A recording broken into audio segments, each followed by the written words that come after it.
분들도 계시기 때문에 간단하게 이제 소개를 하면은 그레이시 주짓수 이제 지도자를 하고 있고 이제 유튜브 주짓수 백신을 운영하고 있는 이제 흥간장이라고 합니다.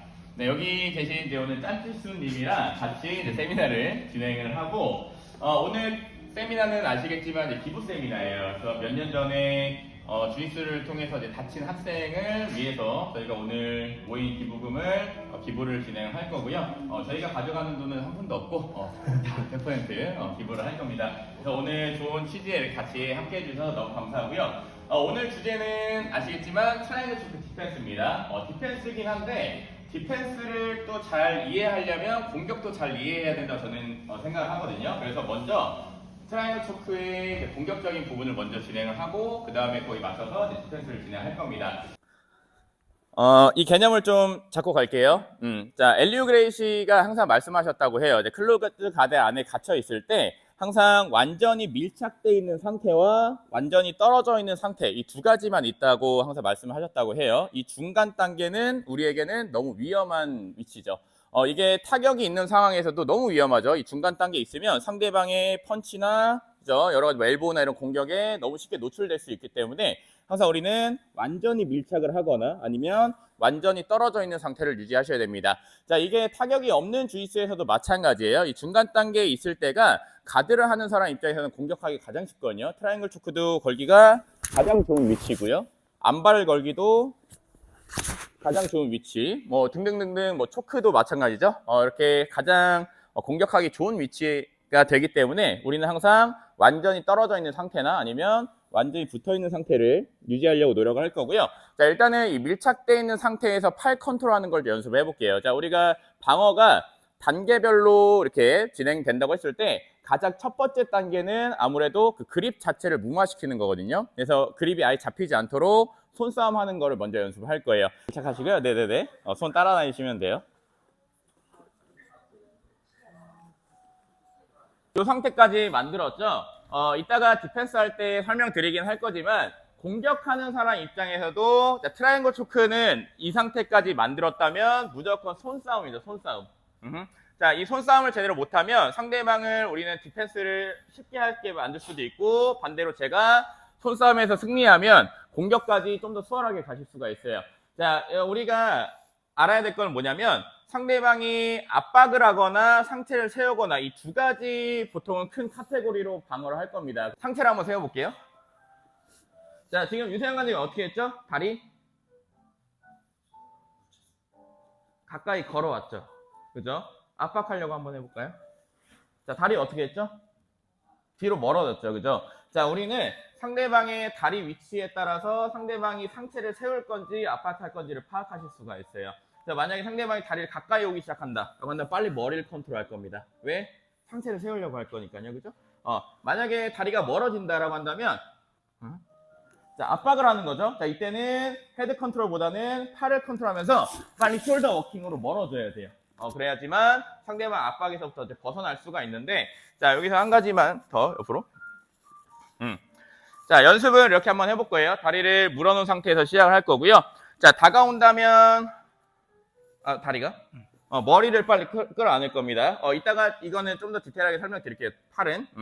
자, 만약에 상대방이 압박을 하기 시작한다면 팔을 막아주면서 이제 숄더 워킹을 해줄 거예요. 그래서 허리가 접히지 않도록 방어를 할 겁니다. 자, 숄더 워킹 할 때는 제 머리와 양쪽 어깨와 팔꿈치를 다 사용을 할 거예요. 그래서 머리를 바닥에 대고 약간 이렇게 갓 잡아 올린 물고기가 튀는 것처럼 계속 멀어주시면 됩니다. 맞다고 했을 때 한 손으로는 머리를 컨트롤하고요. 한 손으로는 이제 팔을 보통 컨트롤합니다. 그러면 이제 한 손만 왔다 갔다 하기만 해도 좀 더 수월해지겠죠. 자, 근데 여기서 이제 문제는 뭐냐면, 자, 상대방이 상체를 세우려고 하는 거는 방어하기가 어느 정도 괜찮아요. 근데 압박을 하기 시작할 때 여러분들도 이제 트라이앵글 초크를 스파링 할 때 많이 해보셔서 알겠지만 압박이 되게 강한 사람 만나면 아무리 숄더 워킹을 해도 어때요?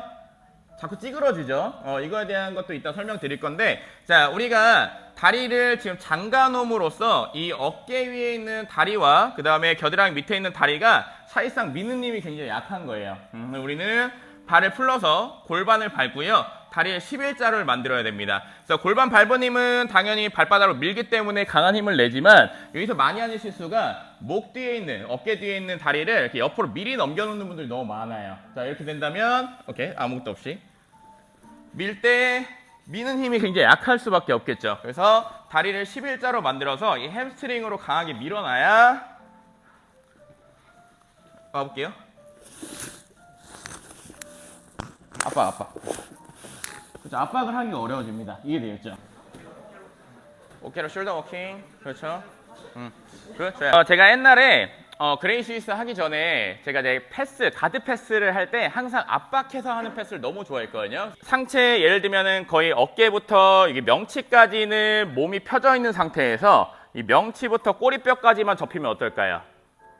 너무 부자연스러운 척추 모양이 될 거예요. 그죠? 자, 이게 척추라고 봤을 때 이게 상체고 손가락이 하체라고 봤을 때 이런 식으로 접혀 있는 거예요. 너무 힘들겠죠. 그래서 더블 언더를 할 때도 그냥 우리가 앞으로만 이렇게 압박하면 되게 편해요. 근데 제가 이 꼬리뼈를 당겨오고요. 등은 눕힌 상태에서 이 꼬리뼈 아래만 접으면 굉장히 힘들어요. 그죠? 자, 이 상태가 되지 않도록 노력을 하셔야 돼요.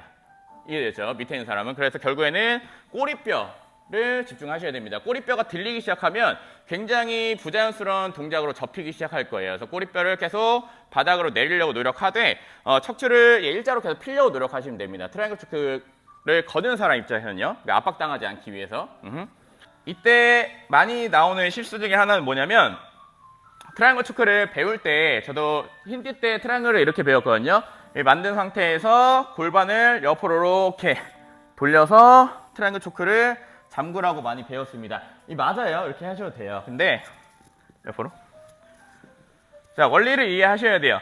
자, 우리가 몸을 옆으로 돌리는 이유는 뭐냐면 이 목에 있는 다리를 조금 더 목에 밀착시키고 이 발목을 조금 더 멀리 보내서 잠그기 좋은 각도를 만들기 위해서거든요. 근데 여기서 많이 하는 실수가 뭐냐면 골반을 옆으로 빼요. 이렇게 쉬림프 하듯이. 자, 그러면 제 다리를 잘 보세요. 이렇게 옆으로 좀 오케이.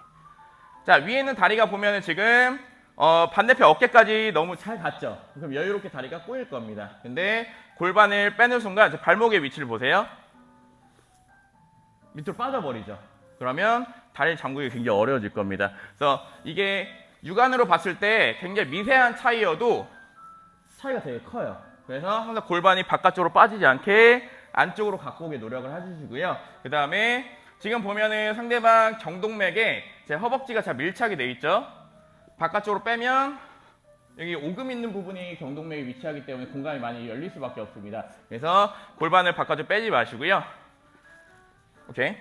자, 우리가 몸을 돌려야 될 때는 골반을 빼는 게 아니고 안발을 할 때처럼 몸을 회전시키는 겁니다. 그래야지만 허벅지를 더 강하게 밀착시킬 수가 있고요. 그리고 항상 다리를 풀 때는 무조건 머리나 정강이를 잡아 놓으셔야 돼요. 풀렀죠? 자, 여기서 이제 조금 더 허벅지를 밀착시키는 팁을 알려드릴게요. 자, 반대편 다리는 기둥을 세워주시고요. 이 다리로 밀착을 할 거예요. 근데 이거 처음 트라이앵글 초크를 배울 때 초급자분들이 많이 하는 실수가 뭐냐면 다리에 힘을 꽉 준 상태로 붙이려고 하거든요. 그러면 이미 공간이 열려있는 상태에서 아무리 붙여봤자 붙여지지가 않아요. 제가 이제 항상 알려드릴 때 하는 게 뭐냐면 이 다리가 악어 입이라고 생각하고요. 이렇게 씹어주시면 돼요. 그래서 하나, 둘, 셋. 그러면 굉장히 타이트하게 붙을 겁니다. 옆으로. 자, 대신에 반대편 다리 보세요. 반대편 다리가 벌어지기 시작하면 빠지겠죠. 그래서 반대편 다리는 벌어지지 않게 단단하게 고정을 시켜주셔야 됩니다. 그 다음에 이 반대 다리에 상대방 목을 갖다 붙인다 생각하세요. 하나, 둘, 셋. 마무리. 그죠? 자, 우리가 해변에서 모래 이렇게 모아놓은 거 있잖아요. 모래성사 할 때 하는 것처럼 허벅지로 상대방 어깨를 모아오세요. 그 다음에 다리, 괜찮아? 지금도 아직 여전히 압박당할 수 있어요. 하지만 팔을 튀어놨기 때문에 두 손이 자유롭죠? 두 손으로 머리 컨트롤하면서 숄더 워킹. 충분히 공간을 만드시면 돼요. 그 다음에 마무리할 때는 다리를 세워놓고 그 다음에 목 쪽에 있는 다리로 씹어주듯이 밀착. 그대로 피쉬 하셔도 되고 어깨가 빠졌다라고 한다면 다리로 당겨와서 그대로 꼬아주시면 됩니다. 그러면 굉장히 타이트하게 마무리가 되실 거예요. 어깨까지. 자, 여기서부터는 우리가 이제 생각을 해야 돼요. 내가 상체를 세우는 디펜스를 할 건지 아니면 압박을 할 건지 이걸 선택하셔야 됩니다. 제가 아까 말씀드린 것처럼 결국에는 뭐 옆으로 돌아가든 뭐 어떻게 하든 크게는 두 가지예요. 압박하거나 상체 세우거나 두 가지입니다. 자, 처음에는 내가 상대방 팔을 잘 컨트롤했다고 생각을 하고 상체를 세우는 디펜스를 연습 한번 해볼 거예요. 자, 아까 우리가 공격할 때도 했지만 결국에는 뭐 싸움이었죠? 손싸움이에요. 그죠? 자, 밑에 공격자가 머리를 컨트롤하거나 이제 팔을 컨트롤하기 시작하면 방어하는 사람 입장에서는 굉장히 힘들어지는 겁니다. 이렇게 어깨 위로 올라오기 시작하면 우리는 트라이앵글 걸릴 걸 안단 말이야. 그러면 멍 때리고 있으면 안 되고 얼른 빨리 상대방 팔을 컨트롤 하셔야 됩니다. 그죠? 자, 여기서 상대방 다리가 빠져서 어깨로 올라와요. 그러면 얼른 빨리 컨트롤 하셔야 돼요.